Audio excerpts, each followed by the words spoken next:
Boa noite, meu povo!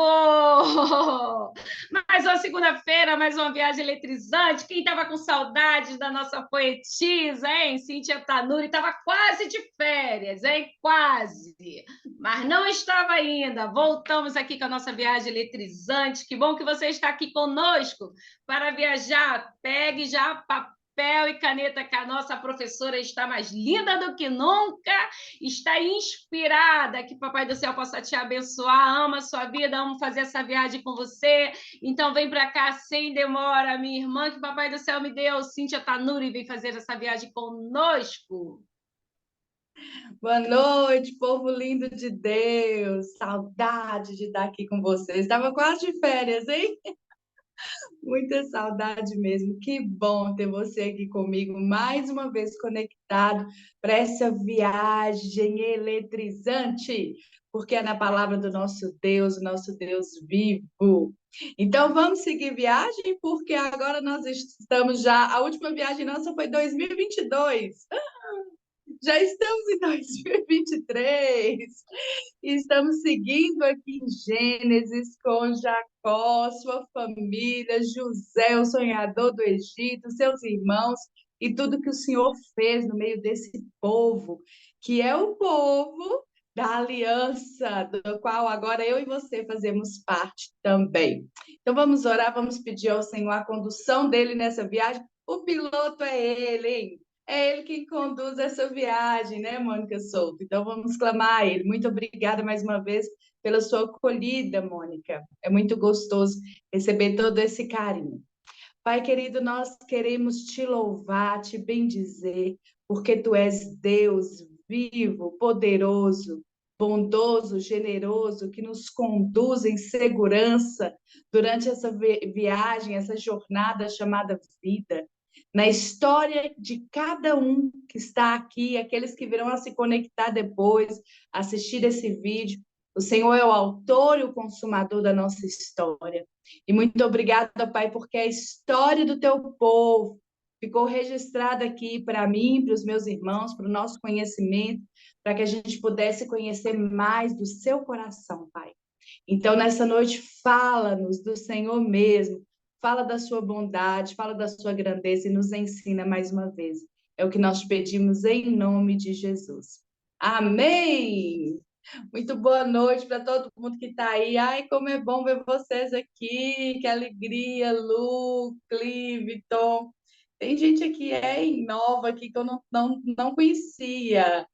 Oi, Rogério, que alegria ter você aqui, meu irmão. Obrigada, gente, pela presença de cada um de vocês aqui. Então, vamos seguindo, porque os 7 anos de vacas gordas, hein, passaram.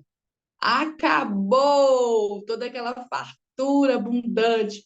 Mas, assim como Deus tinha dito a José, feito ele ter o discernimento do sonho de Faraó, 7 anos teria muita fartura no Egito e 7 anos de muita fome, mas o Senhor deu para ele toda a estratégia para guardar dos grãos de toda a produção, fazer celeiros. A gente viu isso no capítulo 41. Não tinha mais onde guardar, onde estocar tanta comida, ele não tinha mais nem como contabilizar, não é isso, Clifton?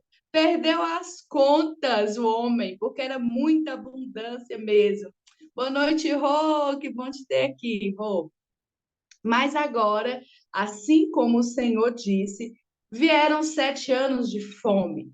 E não era só no Egito, era em toda a terra, em todo aquele povo que estava ali, né, no Egito, mas em todas as nações vizinhas, em todos os povos vizinhos, eles tiveram então experimentar esse tempo de seca extrema sobre a terra.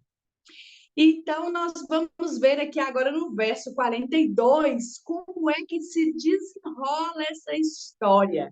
E o mais lindo é porque agora, nesse capítulo, um encontro muito esperado. por muito tempo vai acontecer. São cenas emocionantes aí, hein, que a gente vai viver. Aperta os cintos, porque é muita emoção. A gente viu aqui que José saiu da casa do pai dele, né? José foi vendido pelos irmãos, caiu naquele poço ali, foi lançado naquele poço, foi vendido como escravo, passou pela casa de Potifar. Lá ele foi acusado injustamente, foi humilhado, foi lançado na prisão, passou um bom tempo ali na prisão. Agora ele está aqui já como governador do Egito. Mas todo esse processo doloroso de José saindo da casa do pai dele até se tornar o segundo maior no Egito, foram 13 anos. 13 anos de espera, 13 anos de aflição, 13 anos em que José foi provado no caráter, no coração. Aquele homem estava sendo provado em todo o tempo, aperfeiçoado, treinado. Imagina cá comigo, vem comigo pensando aí. Um homem que, enquanto ele foi difamado na casa de Potifar, ele não perdeu a integridade dele. Ele não acusa aquela mulher, ele não age de má fé com aquela mulher, ele se mantém íntegro. Ele não trai o esposo dela, né, com ela, ele não adultera ali, ele não é desleal ao seu senhor, mesmo com toda a tentação envolvida ali. Era um homem natural, de carne, tinha desejos também, mas ele se mantém fiel a Deus, aos seus princípios, e assim ele honra o nome de Deus naquela situação. Depois ele é lançado na prisão, um lugar que ninguém quer estar, onde a sua liberdade foi tolhida, onde ele estava ali como um criminoso e injustamente. Mas ali também José se destaca. É notória a presença de Deus. Todos têm que assumir, confessar, tem alguma coisa diferente com esse rapaz, hein? Esse rapaz é diferente, tem um brilho, tem algo que chama a atenção. O caráter de José, lapidado pelo próprio Deus, ele resplandecia onde ele estava. Os dons que Deus tinha dado a ele de administrador estavam sendo aperfeiçoados. Na casa de Potifar, com muita abundância, ele governou ali a casa de Potifar, todos os recursos. Depois, na escassez, também na prisão onde tudo é escasso, ele também foi um bom administrador. Ele foi treinado, presta atenção. Deus treinou ele na abundância na casa de Potifar. Deus treinou José na escassez na prisão. E agora José, como o segundo maior do Egito, estava lidando com 7 anos de fartura, administrando a fartura. E agora José vai administrar a escassez de 7 anos também. Então, 13 anos que ele passou ali, da casa de Potifar até a prisão. Mais 7 anos de abundância. Faz a conta aí comigo, os bons de matemática. 20 anos se passaram, hein, Laninha? Aproximadamente aqui os historiadores vão dizer que esse encontro agora de José com seus irmãos estava aí na casa dos 21 anos, de 20 a 21 anos. Uau! Quanto tempo ele esperou, hein? Talvez ele não tivesse mais essa esperança. Quando nasce o primeiro filho de José, o que que ele diz quando ele coloca o nome ali no garoto? Porque Deus me fez esquecer. Então, só depois que José sai da prisão, que começa um novo tempo, um novo ciclo na vida dele, cumprimento de promessa. Aquele homem troca as vestes agora, hein? De um presidiário para um governador. Coloca um anel no dedo dele de honra, de selo, onde ele passava, a palavra dele tinha poder, tinha valor. Um homem que agora tem uma casa, um palácio também para si, uma esposa, filhos. Ele disse: esqueci de toda a aflição que eu passei. Mas no coração daquele homem, certamente, durante todos aqueles anos, ele se lembrava do seu pai, ele se lembrava dos seus irmãos, ele chorava a saudade da família. E agora, então, quando ele já não estava mais lembrando, hein, Mônica? Quando ele já estava ali vivendo uma situação tão favorável a ele agora não tinha que lidar com justiça, ele não tinha que lidar com humilhação, ele estava numa posição de governo, de autoridade, de poder. né, de bens materiais, onde ele tinha ali em abundância. Mas aquele homem se manteve, José se manteve íntegro a Deus. Um homem com o coração de servo, um homem obediente a tudo que Deus falou com ele. Ele era zeloso em cumprir tudo isso. E um homem sensível à voz de Deus. Agora, aqui em Gênesis 42, diz que José, então, que Jacó, desculpe, o pai de José, sabendo que tinha trigo lá no Egito, vai dizer para os irmãos de José: o que, que vocês estão fazendo aí, hein, parado olhando para mim? Vamos movimentar, meu povo. Em outras palavras, José falou: vamos correr atrás. Vai lá para o Egito, sobe para onde tem mantimento. Ele diz: agora é a hora da ação, da atitude. Vocês vão até lá, vão comprar comida, senão a gente vai morrer de fome. Deus preparou todo o cenário, né, gente? Lembrem-se que tudo isso que está acontecendo aqui fazia parte daqueles sonhos que Deus deu para José enquanto ele ainda era um garoto, hein, dormindo na cama, na casa do papai Jacó. Foi ali que Deus começou a abrir a mente de José, dar para ele sonhos que mostravam, que revelavam, que apontavam para o destino profético de José. Ali, quando ele começou a ter aqueles sonhos que demonstravam que viria sobre a vida dele, né, uma posição de autoridade, porque mostrava que os irmãos, o pai e a mãe iam se curvar diante dele, ele não imaginava como seria que isso ia acontecer.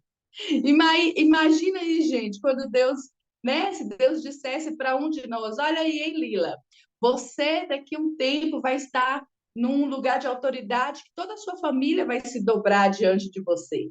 Você vai ser uma autoridade máxima sobre eles. Imagina isso aí, Tânia. Mas o processo Deus não contou. O processo, como seria até chegar ali, Deus não contou. E agora José está ali administrando tudo aquilo. Aqui o texto diz que todo mundo vinha e comprava na mão de José. Certamente ele era tão zeloso em tudo que ele fazia, ele trabalhava com tanta excelência, que é claro que tinha funcionários ali à disposição para fazer esse trabalho, mas certamente José estava ali coordenando tudo, olhando tudo, vendo exatamente quem precisava, como seria dividido esse mantimento, para que a abundância que Deus concedeu a eles matasse não somente a fome do Egito, mas ajudasse outros povos sem que faltasse para ninguém. Então, ele estava ali como um exímio administrador, fazendo tudo o que foi entregue, confiado a ele pelo faraó. Então, Jacó disse para os filhos: ó, vocês vão, os 10, né? Mas Benjamim vai ficar aqui comigo. Benjamim, quem se lembra aí, era o irmão caçulo de José, o único irmão mesmo por parte de pai e de mãe que José tinha. E Jacó, que já tinha vivido essa dor de perder José, ele não queria passar por isso de novo. Então ele diz: o caçula não vai com vocês, vocês vão sozinhos. E quando os filhos, verso 5 diz aí, ó, os filhos de Israel, que é o mesmo Jacó, né? Lembre-se que Deus mudou o nome de Jacó. Deus é o Deus que muda o nosso nome por causa da nossa nova identidade nele. Então, os filhos de Israel estavam entre os outros que também foram comprar trigo. Subia muita gente ao Egito. Muitas pessoas subiam ao Egito naquela época. E os irmãos de José também estavam ali para comprar o trigo. Mas quando eles chegaram ali, né? Eles foram por causa da fome. José estava ali administrando tudo aquilo. Quando os irmãos chegaram, eles se curvaram diante de José. Uau! Começa agora o cumprimento de todas as promessas do Senhor. Cada vírgula que Deus falou através do sonho que deu José. A gente vai ver aqui, né, quando ele falou: olha, meu feixe de trigo se levantava entre de vocês. Foi no capítulo 37 que a gente viu isso. E os de vocês, então, se curvavam diante do meu. E é exatamente isso que está sendo agora manifesto aqui, revelado aqui nesse momento. Aqueles irmãos, então, se dobram diante de José. Eles não reconheceram José. José agora está mais velho. José agora está com vestes, né? De um homem importante, bem arrumado, bem alinhado. Eles não o reconheceram, mas José reconheceu os seus irmãos. E eles, então, se dobram com o rosto em terra, se cumpre a palavra do Senhor que o Senhor revelou a José em sonho. E no verso 7 diz: José reconheceu seus irmãos, logo viu que era eles, mas agiu como se não os conhecesse e lhes falou de maneira dura: De onde vocês vêm? Responderam eles: Da terra de Canaã, para comprar comida. Eles não o reconheceram. José reconheceu de pronto os seus irmãos. Sabe o que a gente pode aprender aqui? Os irmãos de José, certamente por causa da culpa, por causa do peso esmagador da culpa, porque eles sabiam o que eles tinham feito, eles tentam de alguma forma apagar José da mente. A gente vai ver que quando José está ali conversando com eles, puxando a língua, como a gente diz, hein, Cleiton? Querendo distrair deles o que é que eles, se eles se lembravam, né? Se eles tinham remorso, se eles tinham algum arrependimento pelo que eles tinham feito. Quando José está ali puxando a língua deles, eles vão dizer assim: olha, não, nós somos pessoas de bem, temos uma família, éramos 12 irmãos, um morreu, falando com o próprio, hein, Laninha? Na maior cara dura, falando com o próprio. Um já não está mais entre nós. Mas José, então, de maneira estratégica, e eu creio que o próprio Deus o inspirou ali a fazer, porque Deus ele é muito didático, ele é muito pedagógico, gente. Ele nos atrai de uma forma tão misericordiosa, tão amorosa, para olhar para dentro da gente, para reconhecer as nossas falhas. E ele vai fazer isso através da maneira como José vai lidar com os irmãos agora. Deus vai atrair o coração desses irmãos a um quebrantamento, a um momento verdadeiro de olhar e se arrepender pelo que fizeram. Não apenas o remorso, porque o remorso, ele traz dor, ele traz tristeza, mas ele não traz libertação, transformação. Não é um arrependimento genuíno. Por isso não há mudança. Quando alguém está só com remorso, fica por aquilo ali mesmo, ela fica amargando aquela culpa, mas ela não muda a atitude, ela não aprende nada com o erro dela. Mas quando há arrependimento real, há a possibilidade de uma virada, de uma transformação. Aquilo que foi doloroso, aquilo que foi um erro, pode se transformar, então, em matéria-prima ou um trampolim para um grande avanço, para que essa pessoa evolua e para que, através daquela experiência, ela ajude outros, ela abra caminho para outros, ela liberte outros prisioneiros do engano, da culpa. Então, tudo o que estava acontecendo aqui agora, tudo que a gente vai ver aqui agora, também está sendo conduzido por Deus. Nada foge ao controle do Senhor. Tudo que aconteceu com José, até esse momento, e tudo que José vai viver agora com seus irmãos, está nessa condução de Deus. Então, José vai começar a tratar eles de forma áspera. Eu fico imaginando o susto de José, reconhecendo os irmãos e tendo que ficar ali, ó, engolir aquilo ali, acalmar o coração. Imagina, Rô, o coração dele devia estar acelerado, olhando para o rosto deles e dizendo: meu irmão, não, aquilo ali eu sei, é Rubem, aquele é Simeão, eu conheço ele. Olha, eu sei quem é. É o meu povo, é o meu sangue, é a minha carne, são meus irmãos. Mas ele refreando toda a emoção dele, hein, Lila? Autocontrole muito grande do Espírito Santo, em domínio próprio, fruto do Espírito já estava atuante aqui, hein? E olha só, ele se controla ali, né, Mônica? Imagino como esse homem estava ali sendo atravessado mesmo por aquele sentimento tão forte, avassalador dentro dele. Quantas vezes, talvez, lá deitado na prisão, ele não sonhou com sua família, ele não se lembrou, hein? Ele não desejou estar na mesa com o pai e seus irmãos, ceando, fazendo um lanche, rindo, indo para o campo trabalhar. Tanto tempo, tanta distância e tanta dor, né, nessa separação, porque foi uma separação violenta, uma separação abrupta, assim, de uma forma tão covarde, né? A palavra é essa. E agora ele está ali diante deles, mas então ele vai agir dessa forma estratégica. E eu creio, pelo desenrolar da história, a gente pode perceber isso, que Deus fez tudo isso com um propósito muito maior do que José podia imaginar. E aqui, então, ele vai dizer, no verso 9, no verso 8, vamos começar do 8 aqui. José reconheceu seus irmãos, mas eles não reconheceram. 9. Lembrou-se, então, dos sonhos que ele tivera a respeito deles e disse. Ele lembrou daqueles sonhos que Deus deu. E quando veio a memória de José, talvez durante muitos anos, hein, nesses 20 anos, 21 anos aí, José nem se lembrava mais, hein, Mônica, dos sonhos que ele teve na casa do pai. E agora que Deus ativa a memória de José, ele lembra dos sonhos. E por isso ele começa agora a agir dessa forma. E ele diz: vocês são espiões.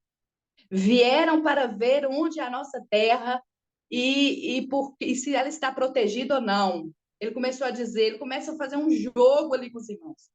Nós estamos com trigo, nós temos a comida, vocês são espiãos, vocês vieram ver se tem proteção aqui, vocês querem nos roubar. Então ele começa a preparar esse cenário, porque ele queria levar esses irmãos a uma viagem eletrizante também, agora dentro deles. A memória deles. Ele queria acordar aquela memória que eles tentavam apagar da culpa, da dor, do que eles haviam feito. Afinal de contas, eles mataram, sepultaram José vivo para o pai, e eles tinham que sustentar essa mentira todo esse ano, todos esses anos. O nosso irmão foi devorado por feras. Foi a mentira que eles contaram. Eles mataram aquele irmão, sepultaram ele vivo, e na memória deles eles queriam apagar também, mas agora é a hora. Deus, chega esse momento da grande misericórdia de Deus de dizer: sai desse lugar de mentira e de engano. Vem para a luz, confessar o seu pecado para viver uma nova história. É isso que Deus vai fazer aqui com eles agora. Através de toda essa estratégia louca, mirabolante que o Senhor dá para José. Aí, então, José vai, então, com toda essa estratégia, ele vai levar os irmãos para esse lugar. Verso 13, olha o que ele diz. Eles disseram, teus servos eram 12 irmãos. Eles estão contando para José quem são eles. Todos filhos do mesmo pai na terra de Canaã. O caçula está agora em casa com o pai. E o outro já morreu. Cara dura, hein? Falando na cara de José que ele tinha morrido. José, então, verso 14. Tornou a afirmar, é como eu lhes falei, vocês são espiões. Eu imagino agora esses 10 homens tremendo de medo diante de uma autoridade de governo. Essa história te emociona, Marlene? Marlene está dizendo aqui que essa história emociona ela, a mim também, muito mais.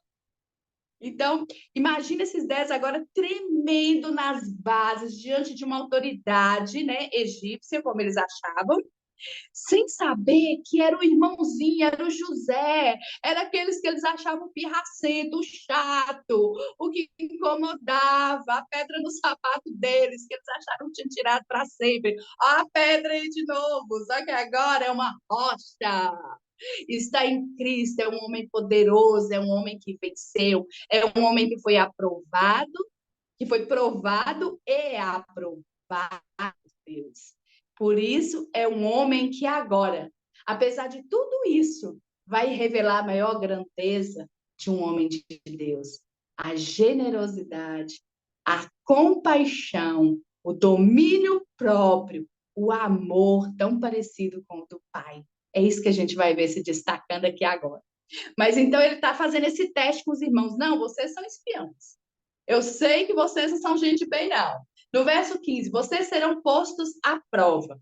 Juro pela vida de Faraó que vocês não sairão daqui enquanto o seu irmão caçula não vier para cá.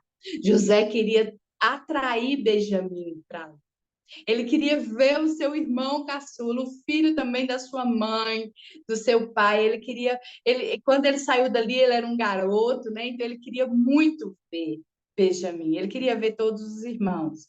E aí ele disse: mande alguns de vocês buscar o seu irmão, enquanto os demais vão ficar presos aqui. Assim ficará provada a sua palavra, que é verdadeira ou não. Se não forem, juro pela vida de Faraó que ficará confirmado que vocês são espiões mesmo. E eles nem passou pela cabeça deles, né? Por que que o Faraó vai querer ver o nosso irmão? Por que isso tem que ser uma prova para ele que a gente é gente de bem, que a gente não é espião?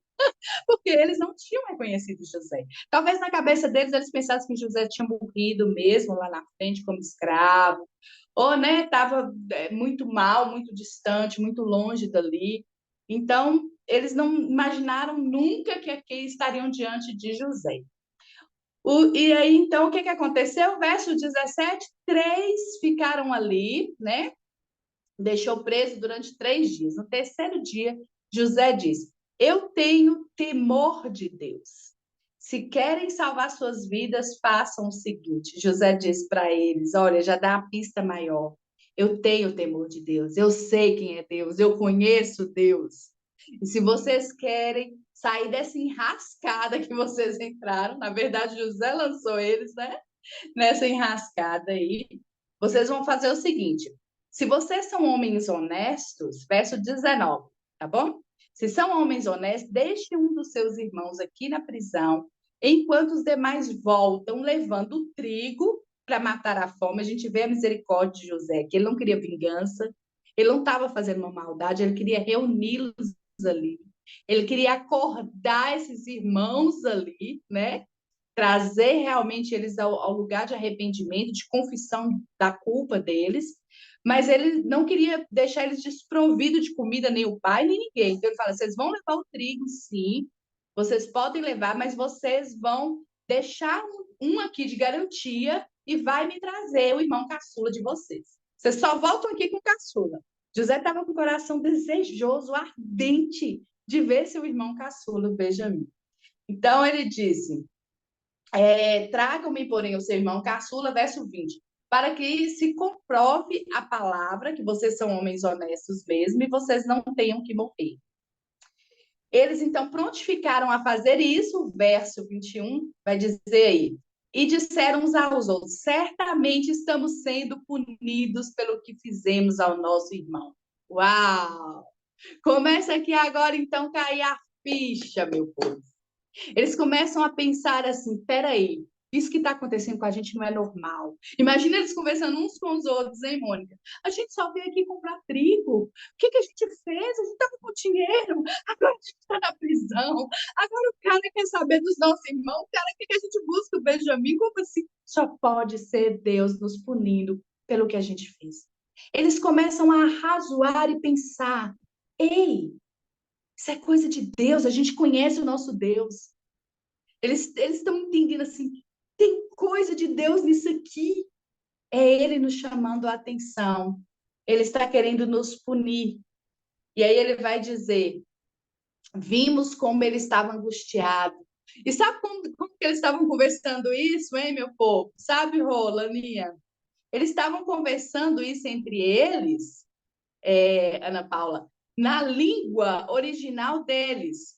Os historiadores dizem que eles começam a conversar na língua original deles, achando que José, egípcio, não ia entender. Sem saber que era José, eles estavam falando do próprio. E eles estão falando ali, José está ouvindo tudo. E eles estão dizendo: olha, é Deus punindo a gente pelo que a gente fez com o nosso irmão. Vocês se lembram como eles estavam angustiados? Naquela hora, Deus traz a memória deles, a angústia de José no poço.